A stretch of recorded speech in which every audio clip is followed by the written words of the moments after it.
Assalamualaikum warahmatullahi wabarakatuh. Salam sehat selalu. Kita berjumpa lagi dalam materi pendidikan Pancasila dan Keluarga Negara. Kita masih melanjutkan materi minggu lalu, yaitu tentang kasus-kasus pelanggaran hak dan pengingkaran kewajiban warga negara. Yang akan kita bahas dalam pertemuan kali ini yaitu tentang makna hak dan kewajiban warga negara dan juga substansi hak dan kewajiban warga negara dalam Pancasila. Makna hak dan kewajiban warga negara. Apa itu hak warga negara? Hak warga negara adalah semua hal yang kita dapatkan atau kita peroleh sebagai warga negara. Kenapa? Karena apabila kita bukan warga negara, maka kita tidak akan memperoleh hak tersebut. Atau hak warga negara mempunyai arti seperangkat hak yang melekat dalam diri manusia dalam kedudukannya sebagai anggota dari sebuah negara. Hak asasi manusia termasuk hak warga negara, tetapi hak warga negara belum tentu termasuk hak asasi manusia. Karena hak asasi manusia itu hak yang universal dimanapun manusia itu berada, di negara manapun dia memiliki hak itu. Tetapi kalau hak warga negara hanya dimiliki oleh warga negara tertentu di negaranya saja. Hak warga negara diatur di dalam aturan yang ada di dalam negara tersebut, sehingga antara negara yang satu dengan negara yang lain itu berbeda-beda. Hak warga negara di Indonesia ada di dalam aturan yang ada di negara Indonesia juga. Di Indonesia, hak warga negara itu meliputi hak konstitusional dan juga hak hukum. Apa itu hak konstitusional? Hak konstitusional adalah hak-hak yang dijamin dalam Undang-Undang Negara Republik Indonesia tahun 1945. Sementara hak hukum adalah hak yang dijamin dalam undang-undang di bawahnya.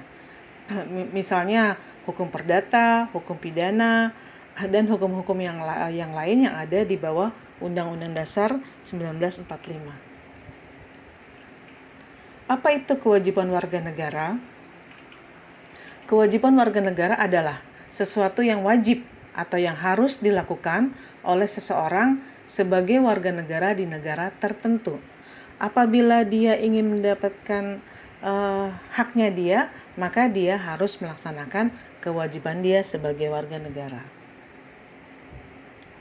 Kewajiban tersebut harus dilakukan dengan penuh tanggung jawab. Kewajiban warga negara juga diatur di dalam undang-undang. Dan kewajiban dan hak itu harus dijalankan secara seimbang. Jadi tidak bisa kita menuntut hak saja lalu kita tidak melaksanakan kewajiban, itu tidak bisa. Substansi hak dan kewajiban warga negara di dalam Pancasila. Apa maksudnya di sini adalah isi dari hak asasi warga negara yang ada di dalam Undang-Undang Dasar 45 dan Pancasila sebagai dasar negara Indonesia. Di Pancasila itu di dalamnya ada nilai dasar, ada nilai instrumental, dan ada nilai praksis. Nilai dasar adalah nilai yang ada di dalam sila-sila Pancasila atau nilai ideal. Nilai instrumental adalah nilai yang ada di dalam aturan-aturan yang tertuang di dalam peraturan yang ada di Indonesia dari Undang-Undang Dasar 45 yang paling tinggi sampai yang di bawahnya. Kemudian nilai praksis adalah nilai aplikasi dari yang bisa diterapkan dalam kehidupan sehari-hari. Nilai dasar hak dan kewajiban warga negara yang ada di dalam sila ketuhanan yang Maha Esa. Ini Ibu hanya memberikan contoh garis besarnya, contoh yang lainnya yang lebih bisa kamu cari, begitu banyak contoh-contoh yang ada di dalam kehidupan kita sehari-hari. Sila pertama yaitu sila ketuhanan yang Maha Esa, di antaranya adalah beribadah kepada Tuhan yang sesuai dengan agama yang kita percayai. Kemudian saling menghormati terhadap pilihan agama, kepercayaan, serta kebebasan beribadah yang dimiliki juga oleh orang lain. Kemudian di sila kedua, kemanusiaan yang adil dan beradab, yaitu setiap warga negara itu mempunyai hak mendapatkan keadilan di mata hukum, dan kita punya kewajiban untuk bersikap adil dan membela kebenaran, dan juga mengakui dan diakui sederajat sebagai sesama manusia. Kemudian di sila ketiga, sila persatuan Indonesia, menempatkan kepentingan bangsa di atas kepentingan pribadi atau kelompok. Kemudian kita juga punya kewajiban selalu menjunjung tinggi persatuan sesuai semboyan Bhinneka Tunggal Ika. Kemudian di sila keempat, kerakyatan yang dipimpin oleh hikmat kebijaksanaan dalam permusyawaratan perwakilan. Di situ kita punya hak untuk mengeluarkan pendapat, dan kita juga punya kewajiban untuk menghormati pendapat orang lain yang berbeda pendapatnya dengan kita, dan kita juga tidak boleh memaksakan pendapat pribadi.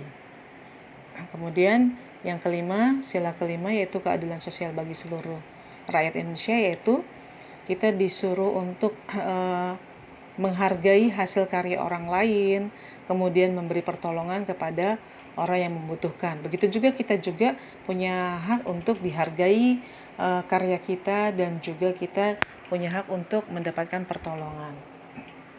Kemudian di dalam nilai instrumental yang diatur dalam Undang-Undang Dasar 45, diantaranya ada di dalam dari pasal 26 sampai pasal 34 ya.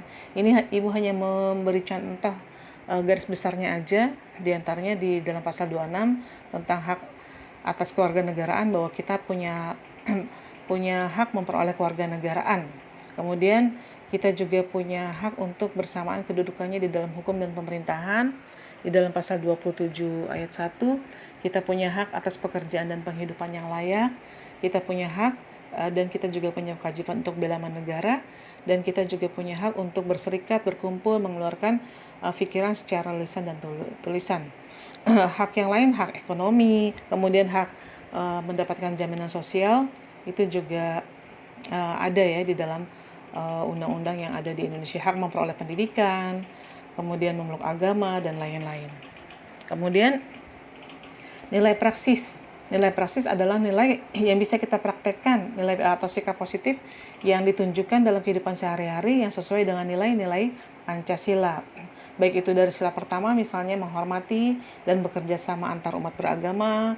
Kemudian sila keduanya mengakui persamaan derajat antar sesama manusia. Kemudian sila ketiganya rela berkorban untuk kepentingan bangsa dan negara.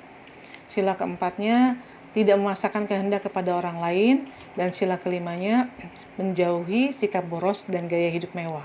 Contoh yang lainnya sangat banyak yang bisa kita praktekkan dalam kehidupan.